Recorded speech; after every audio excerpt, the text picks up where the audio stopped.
Catherine Bernardo nadula sa kanyang hangarin para kay Alden Richards. Naku po, ano nga kaya ang bagay na napagdesisyonan ni Catherine Bernardo?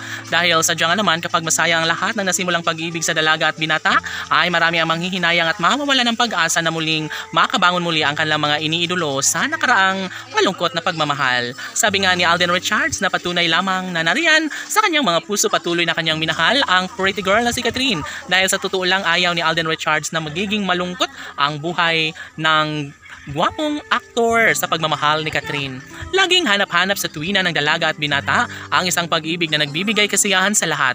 Hindi po pwede na masayang ang isang pag-ibig na nararapat sa pag-iibig ang tunay ni Alden at Catherine. Iisa lamang kalang hangarin at dapat umano ay nawag nang mawala ng pag-asa pa na masimulan at maibahagi ang kasiyahang nararapat sa puso ni Alden at Catherine.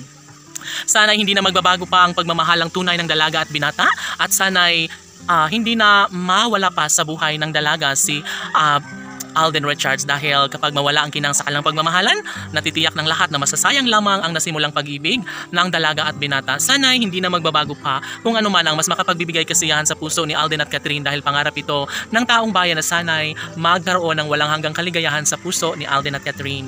Iisa lamang ang pangarap ng taong bayan na sana'y maangkin at magtagumpay nga si Alden Richards sa kanyang pangarap na makasama habang buhay si Catherine Bernardo. Hindi ito madali para sa puso ni Alden. Sana'y kanya itong mapatunayan at maibahagi ang katotohanan na sadyang malaking kawalan sa buhay ni Alden Richards ang mawalay sa kanya ang pretty girl na si Catherine Bernardo. Opo, madali na sabihin na sadyang mas magiging masaya ang puso ng mga netizens kung tuluyan nga na magtagumpay si Alden at Catherine, ngunit hindi madali ang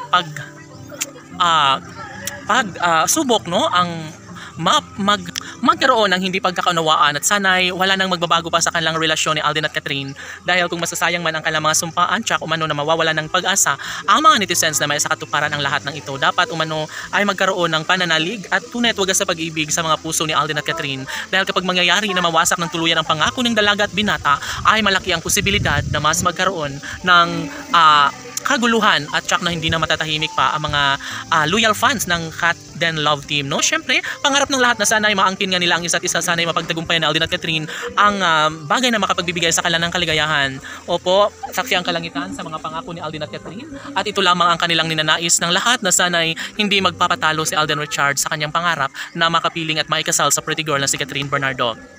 Dahil malaking kahihiyan sa mga fans ng Cat Den Love Team kung matalo ang kanilang mga iniidolo sa kanilang relasyon. Sabi nga ng mga fans ng Cat Den Love Team, nararapat na ipagpatuloy at ipaglaban ni Alden Richards ang kanyang tunay na pagmamahal at hangarin na may kasal sa pretty girl na si Catherine Bernardo. Laban!